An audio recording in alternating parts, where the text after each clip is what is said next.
નમસ્કાર, હુકુમ ન્યૂઝમાં આપનું હાર્દિક સ્વાગત છે। શાળાના માધ્યમિક વિભાગના વિજ્ઞાન શિક્ષક શ્રી સલીમ શેખ કે જેઓ CEE એટલે કે સેન્ટર ફોર એન્વાયરમેન્ટ એજ્યુકેશનની પસંદગીથી તારીખ 10ના રોજ ટીચર એક્સચેન્જ પ્રોગ્રામ માટે જાપાન જઈ રહ્યા છે। તેમનું MES boys હાઈસ્કૂલમાં Baroda state Muslim education સોસાયટીના ઉપપ્રમુખ શ્રી ID પટેલ સાહેબ, યાકુતપુરા શાળાના સેક્રેટરી શ્રી નિસાર મિયાજી સાહેબ, સોસાયટીના વહીવટી અધિકારી શ્રી MN મલેક સાહેબ તથા યાકુતપુરા શાળાના આચાર્ય શ્રી TM પઠાણ સાહેબ તેમજ સ્ટાફની ઉપસ્થિતિમાં આજરોજ પુષ્પગુચ્છ અર્પણ કરી, સાલ ઉડાડી તથા મીઠાઈ અર્પણ કરી તેમને યાત્રાની શુભેચ્છા પાઠવવા માટેનો શુભેચ્છા કાર્યક્રમ યોજ્યો હતો, જેમાં ઉપપ્રમુખ સાથેની ID પટેલ અને તમામ મહાનુભાવોએ પોતાના પ્રતિભાવો વ્યક્ત કરતા ખૂબ જ આનંદની લાગણી અનુભવી હતી। અત્રે ઉલ્લેખનીય છે કે સલીમ શેખ ગુજરાતના એકમાત્ર શિક્ષક છે જે પર્યાવરણ મંત્રાલયના શૈક્ષણિક અને સાંસ્કૃતિક આદાન પ્રદાનના કાર્યક્રમમાં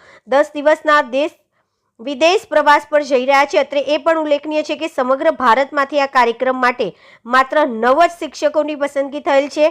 MES boys high school Yakutpura Baroda state Muslim education society Vadodara શહેર અને ગુજરાત રાજ્ય માટે એક ગર્વ લઈ શકાય તેવી બાબત છે।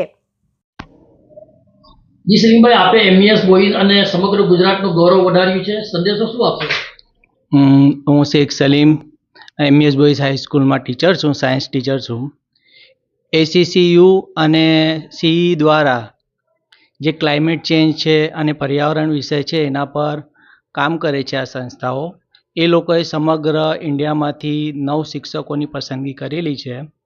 તો આપણી સ્કૂલ એન્વાયરમેન્ટ પર કેટલાક વર્ષોથી કામ કરી રહી છે, એ લોકોના ધ્યાનમાં છે અને એ લોકોએ એ ધ્યાનમાં રાખી અને મારી પસંદગી કરેલ છે જાપાનના 10 દિવસના ટીચર એક્સચેન્જ કલ્ચરલ પ્રોગ્રામ માટે।